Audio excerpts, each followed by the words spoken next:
Alam naman ay paulit-ulit na tinatanong sa'yo. Ikaw personally, may alam ka ba kung sino ba talaga yung mga kasama mo? Kahit kulo lang, kahit wala kang ibigay na. Actually, hindi ko pa alam din talaga kung sino yung escort ko dito. Wala pa sinasabi sa akin kung sino, pero kahit ako, baka isusurprise din nila ako kung sino escort ko dito kasi hindi pa rin po nila sa akin sinasabi.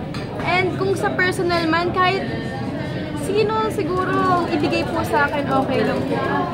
Sabi nila si Joshua daw at si Julia ay parang unti-unti nagiging open sa kanilang namumuong mas lumalang na friendship. Dahil ko nakikita yan. Ikaw ba ay, kamusta naman ang iyong buhay pag-ibig ngayon? Dahil 18 ka na, syempre baka mas open na ba? At sino ang nilalaman ng iyong puso? Sino talaga? Grabe ka, agad-agad. Siguro, kinabahan.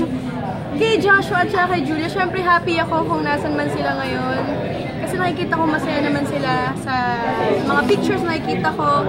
And sa akin naman, kung sa love life, siguro sa akin talaga gusto ko muna enjoyin yung ngayon. And kung magkaka-love life man, siguro hindi po ako nagmamadali. Siguro kung magkakaroon, siguro sabihin ko rin naman po sa inyo yun. Kasi wala mo talaga naliligaw sa'yo ngayon.